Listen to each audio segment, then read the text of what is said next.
10, 9, 8, 7, 6, 5, 4, 3, 2, 1. Pak Ratri, kemudian Mas Budi Mariono dan Mas Eko Tunas. Kita mulai dulu, tapi agak maju biar anak dulu.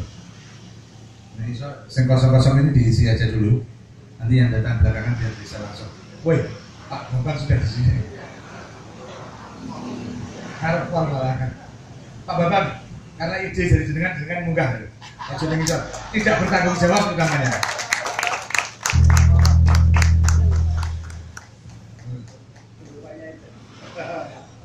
Ya teman-teman, nanti kita akan ngomong macam-macam. Tapi sebelum itu saya malam ini akan polanya akan agak saya balik. Tidak saya antar dulu, tapi mungkin ada yang mau tanya dulu. Takut disini, nanti kita masuk ke tema pelan-pelan. Nggak usah tanya atau bikin pernyataan atau apapun lah. Ada yang mau? Ayo, 3 orang dulu. Orang ini ngomong ini. Pokoknya soal ngomong ya ngomong yang aja semono dulu. Sekarang ngomongnya bebas, merdeka.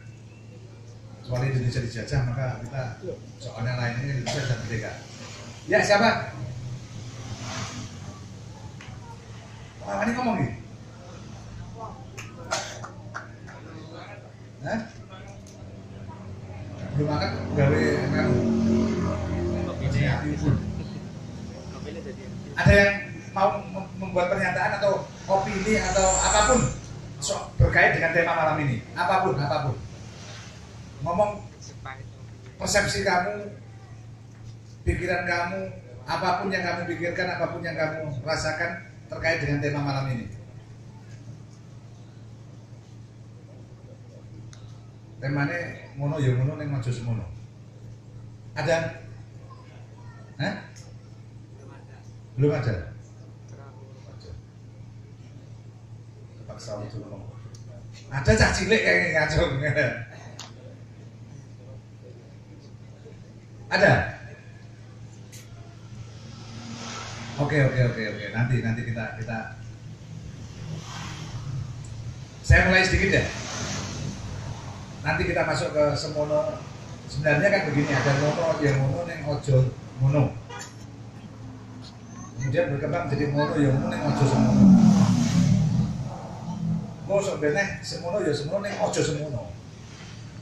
Jadi akan semakin elastis, semakin berkembang. Tapi kita akan coba ini kaitkan dulu sebelum nanti kita masuk ke yang melebar.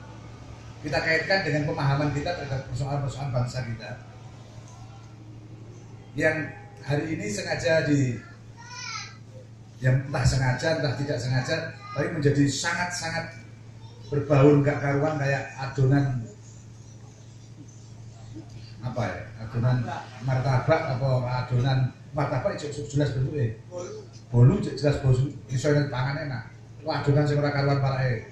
Begini, saya akan bicara garis besar aja dulu. Ada 3 layer, 3 lapisan masalah yang dihadapi secara bersamaan. 3 lapisan masalah itu, satu, sekarang saya bertanya, mayoritas orang Indonesia ini apa? Nah, Muslim ya, 90%, hampir 90% Islam, Muslim. Itu kita lihat persoalan pertama Indonesia itu di layar pertama, kalangan umat Islam. Ini layar pertama. Layar kedua nanti, lapisan kedua itu persoalan sosial, politik, budaya dan lain sebagainya. Ketidakadilan, kedoliman, penguasaan aset yang tidak seimbang, ketidakseimbangan di tingkat budaya, sosial, ekonomi dan seterusnya. Itu layar kedua. Layar ketiga itu negara, pemerintah itu hanya sekedar wakil dari negara, soal peraturan, perundang-undangan dan lain sebagainya. Jadi ada 3 minimal untuk menggampangkan kita melihat peta, memetakan masalah. Itu memetakan ada 3 lapisan masalah. Lapisan pertama itu kalangan umat Islam sendiri, internal. Ini PR-nya wakil banget. Mulai dari saling membid'ahkan, saling mengkafirkan, kemudian berbeda bendera, bermusuhan, dan seterusnya. Ini menjadi persoalan di antara umat Islam.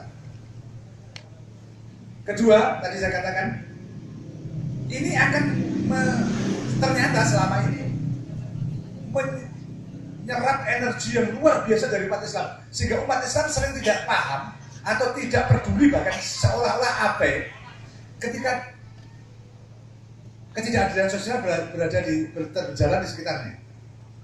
Wong dino iki dakwah ojo bid'ah kowe, ojo sirik, jangan sampai sirik, jangan beda. Tapi lupa, misalnya lupa bahwa Indonesia itu 80% tanahnya sudah di tangan orang Indonesia. Itu kan layar kedua. Bahwa ekonomi Indonesia itu 4 orang konglomerat terkaya di Indonesia itu kekayaannya bisa untuk makan setahun 100 juta orang Indonesia. Yang otomatis ya miskin. Ini layar kedua. Nah, ketika orang Islam itu sibuk, sing penting ini, sing penting mager-mager ini, itu mereka abai terhadap layar kedua. Nah, ketika ada orang yang persoalannya begini, ketika ada orang yang mencoba berpikir tentang layar kedua, masalah-masalah di layar kedua, layar pertama melu-melu. Ini sing protes apa? Tak kalau di sini. Oh, sing protes wong kelompok ono kok dhewe tak dukung. Jadi kehilangan kejernihan terhadap persoalan itu karena orang melihat sapa kowe. Apa latar belakangnya? Bukan apa kenyataan yang dinyatakan. Itu membuat umat Islam tidak fokus pada masalahnya. Belum lagi ketika menghadapi layar ketiga, peraturan negara. Ngomongnya gini, lah kowe kritik kok wong kowe ora pro karo pemerintah kan gitu. Ini kan karena orang tidak bisa membedakan layar-layar itu. Ngono ya ngono ning aja ngono jajan. Oke, kita berbeda pendapat, boleh. Di tingkat mana kita berbeda pendapat? Di tingkat mana kita bersamaan pendapat? Iku iso bedakno. Kita nggak bisa membedakan di mana kita berbeda dan di mana kita punya persamaan. Saya digolek itu beda, sehingga tidak fokus gerakannya. Banyak hal-hal yang sebenarnya bisa diselesaikan di layar pertama, di lapisan pertama. Dulu Mbah Hasyim Asy'ari itu sampai melemparkan ide dan dilaksanakan MIAI, Majelis Islam A'la Indonesia. Di wong Islam dikumpul macam-macam alirannya, macam-macam mazhabnya. Yang penting ditanyakan, iki Indonesia mau kemana? Nah, ketika itu terjadi, ada persamaan di situ, baru muncul di layar kedua persoalan ekonomi seperti ini, persoalan politik seperti ini, persoalan budaya seperti ini. Nah sekarang enggak. Ketika kue musuhan karo tanggamu, kue ngejak wong liya, gue gawe peraturan, gebuk. Lah peraturan kue iso gebuk awakmu dhewe.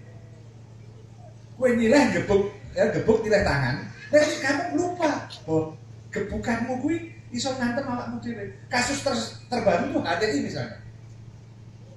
Loh, kalau sasarannya cuma HTI, kenapa muncul perpu yang bisa untuk dihajar untuk kemana saja?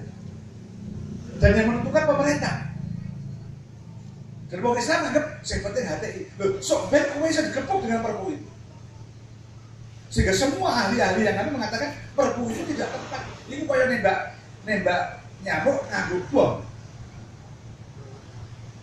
Jadi ada banyak hal yang harus kita kritisi. Mungkin kita tidak setuju. Tapi ini tepat atau enggak? Ini masalah ketepatan. Oke, HTI harus berubah sifat-sifatnya. Oke, boleh. Itu kan di layar pertama. Terus layar keduanya apa HTI? Layar ketiganya apa? Itu kan kita harus jelas dulu. Kita nggak jelas. Ambil omong, antem kromo. Kok nek wis ngono kuwi, aku Wahabi bisa Salafi, main antem kromo aja. Padahal HTI itu dudu Wahabi, dudu Salafi dhewe meneh kuwi. Jadi ada kelompok-kelompok yang berbeda-beda, ya banyak sekali di layer pertama. Dan kita tidak tahu bedanya. Karena kita malas untuk memahami orang lain. Jadi ya mono, ini ojo semono, saya masalah kamu ojo mono. Semono itu kalau Pak Bambang kemarin ngomong sama saya, kan terkait juga dengan masalah. Misalnya ya, kamu dapat berapa, saya dapat berapa. Kan begitu. Dan itu bukan rahasia lagi, itu rahasia umum istilahnya. Semua orang tahu lah ini wis Doteko lagi Doteko. Dari Budi Mariono, Profesor Saratri, sama Profesor Eko Tunas.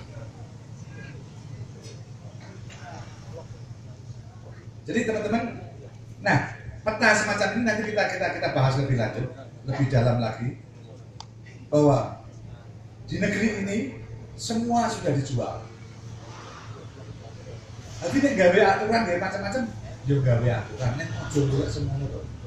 Masa Indonesia, kalau dalam garis besarnya kita bisa ngomong, yo golek untung, ya golek untung, nek ojo negara untung terus. Ojo semua.